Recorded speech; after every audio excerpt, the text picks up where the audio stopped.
মৃত ব্যক্তিকে জানাজা নিয়ে যাওয়ার সময় নীরবে যাওয়া উচিত নাকি জিকির করে?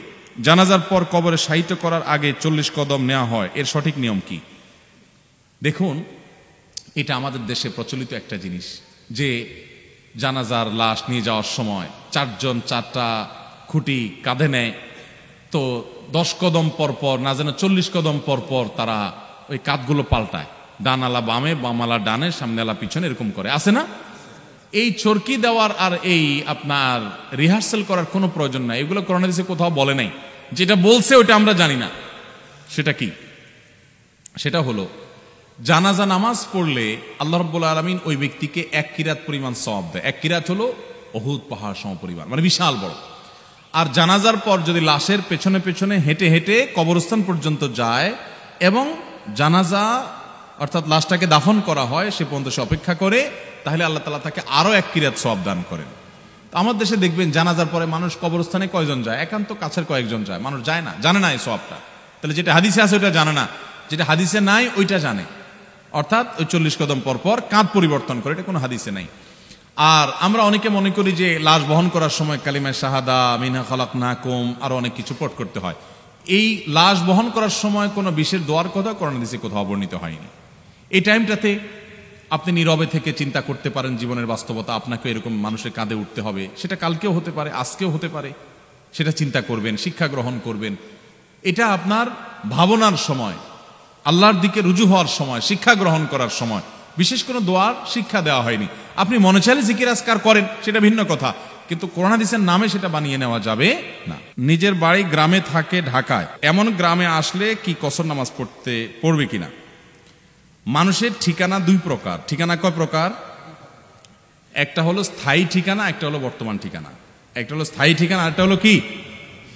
স্থায়ী এবং বর্তমান উভয় ঠিকানায় মানুষ পরিপূর্ণ নামাজ পড়বে, কসরের সুবিধা পাবে না। আপনি ঢাকায় থাকেন চাকরির সুবাদে, ভাড়া থাকেন একটা বাড়িতে বা একটা ম্যাচে, সেখানে আপনি বসবাসকারী, মুকিম, কিন্তু সেই বসবাসটা হলো অস্থায়ী। আপনার স্থায়ী ঠিকানা আপনার গ্রামে, তাহলে স্থায়ী ঠিকানা আসলেও পুরো নামাজ পড়বেন, আর ঢাকায় গেলেও পুরো নামাজ পড়বেন, যেহেতু ওখানেও আপনার বসবাস হয়, এখানেও আপনার স্থায়ী ঠিকানা আছে। কথা কি বুঝাতে পারছি? আবার অনেকের স্থায়ী ঠিকানাটা পরিবর্তিত হয়ে যায়, তখন যেখানে স্থায়ী ঠিকানা হবে ওইটাই ধরতে হবে। ধরুন অনেকে আছে গ্রামে তার স্থায়ী ঠিকানা একসময় ছিল, এখন আর গ্রামে স্থায়ী ঠিকানা নাই। সে গ্রামে আসে অনেকদিন পরে একটু ভাই বেরাদারকে দেখতে, জাস্ট গেস্ট হিসাবে। তার স্থায়ী ঠিকানা এখন ঢাকা হয়ে গেছে, চট্টগ্রাম শহর হয়ে গেছে। কেন? কারণ সে সেখানে নিজে বাড়ি কিনেছে, ফ্ল্যাট কিনেছে, প্লট করেছে, পাসপোর্টে, এনআইডিতে, সবকিছুতে স্থায়ী ঠিকানা চেঞ্জ করে ওইটা করেছে। তাহলে এখন তার স্থায়ী ঠিকানা সেটাই ধরা হবে। আর গ্রামের বাড়িটা তার এখন আর স্থায়ী ঠিকানা কিছু নাই, ভাগবটরা হয়ে গেছে, শুধু জমিটা আছে বা শুধু গর্বিটা আছে বা কিছু, সে সেখানে থাকেও না, আসেও না, এটা তার স্থায়ী ঠিকানাও না, বর্তমান ঠিকানাও না। তাহলে এখানে সে মুসাফির হিসাবে গণ্য হবে, ভাই ব্রাদারের গেস্ট বা মেহমান হিসাবে আসছেন তিনি। কথা কি বুঝাতে পারছি? আর একজন লোকের কয়েকটা ঠিকানা থাকতে পারে, তাহলে সবগুলো ঠিকানা তিনি পুরো নামাজ পড়বেন, কসরের সুবিধা পাবেন না। ধরুন যারা পয়সাওয়ালা মানুষ আছে, তার দেখা যায় ঢাকায় একটা বাড়ি, চট্টগ্রামে আরেকটা বাড়ি, হাস্যবাজারও তার একটা বাড়ি, আপনার গ্রামে তো আছেই, তো ওখানে তালা টালা মারা থাকে, রুম টুম করা থাকে, মাঝে মধ্যে সেখানে যায় কিছু সময় কাটায়, কিছুদিন থাকে। এবং অনেকে আছেন অনেক বেশি পয়সাওয়ালা মানুষ, বসন্তকাল এক জায়গায় থাকেন, শীতকাল আরেক জায়গায় থাকেন। তাহলে সেক্ষেত্রে এই সবগুলোই তার বাড়ি হিসাবে বিবেচ্য হবে, যদি সে সেখানে বসবাস করে এবং তার থাকার ব্যবস্থা থাকে, সেখানে যায় থাকে সেক্ষেত্রে। আবার কিছু মানুষ আছে যাদের ঢাকায় ফ্ল্যাট আছে, প্লট আছে, বাড়ি আছে, কিন্তু সেখানে থাকেন না, ভাড়া দিয়ে থাকেন, তিনি থাকেন গ্রামে। তাহলে সেক্ষেত্রে ওই জায়গার তিনি বাসিন্দা হবেন না, কারণ সেখানে তিনি অ্যাসেটের মালিক কিন্তু বসবাসকারী না। কথা কি বুঝাতে পারছি? তাহলে কোথায় কসর হবে, কোথায় কসর হবে না বিস্তারিত বললাম। মেয়েদের ব্যাপারটা একটু জটিল, জটিল না সহজ, মানে আমরা জটিল করে ফেলেছি। এটা কি? মহিলারা কসর কোথায় পড়বেন? বাপের বাড়ি গেলে কসর পড়বে না পুরো নামাজ পড়বে? বলেন। আপনাদের বউরা বাপের বাড়ি যায় না, তাহলে মাসালা বলতেছেন না কেন? আপনাদের বউরা কি বাপের বাড়িতে গেলে পুরো নামাজ পড়ে না কসর করে? না, শ্বশুর বাড়িতে না যায় না, তো যাইলে কোন নামাজ পড়ে?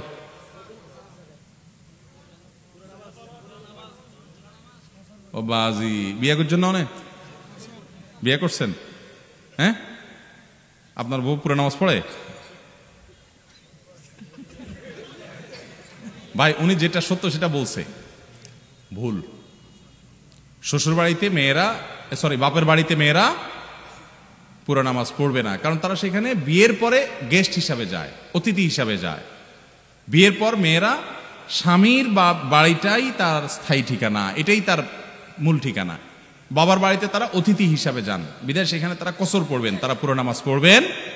হ্যাঁ, যদি কোনো মেয়ের এরকম থাকে যে তার বাবার বাড়িতে তার নিজের থাকার ব্যবস্থা আছে, আলাদা তার ঘর বাড়ি করা আছে, সে স্বামী সন্তান নিয়ে সে সেখানে থাকে, অনেক নোয়া আছে গরজামাই, হ্যাঁ গরজামাই যদি থাকে তাহলে সেক্ষেত্রে আপনার ওই মেয়ে তো তার বাবার বাড়িতেই থাকে, ওইটাই তার ঠিকানা, অতএব সেখানে পুরো নামাজ সে পড়বে। বা তার নিজস্ব ঠিকানা আছে, ছেলে মেয়েদের ওখানে আসে, স্বামী সংসার সহ থাকে, ওটা তার মালিকানা দিন, তালা চাবি মারা থাকে, রেডি করা থাকে, তাহলে সে সেখানকার বাসিন্দা, সেখানে বসবাস করে নিয়মিত সে কিছু কিছু সময় সে, তাহলে সেই হিসাবে ওটা তার সেকেন্ড থার্ড হোম হিসাবে সে সেখানে পুরো নামাজ পড়বে। কিন্তু সাধারণত মেয়েরা বিয়ের পরে বাবার বাড়িতে যখন যাবেন সেখানে কসরের নামাজ পড়বেন।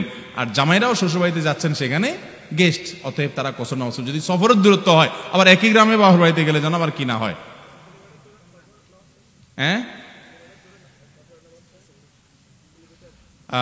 ৭৭-৭৮ কিলোমিটার এই দূরত্বে যদি যায়, যেটাকে সফর বলা যায় আর কি, এরকম দূরে গেলে তখন কি হবে, সফর হিসাবে গণ্য হবে। আপনার শ্বশুরবাড়ি কত দূর?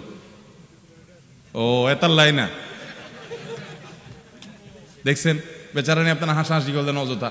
তার শ্বশুরবাড়ি হলো 2 কিলোমিটার দূরে, তো পুরো নামাজ পড়বে না কি নামাজ পড়বে? তো আর এত ন বুঝি, আল্লাহ আর মাফ করুক, অনে তো ঠিক কইন দে।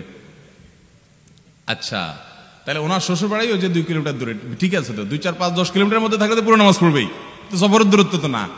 উনি সেই হিসাবে বলছেন। মাশাআল্লাহ, দেখছেন অযথা আমরা হাসাহাসি করলাম, আল্লাহ আমাদের মাফ করুক, আপনি মাফ করে দিয়েন।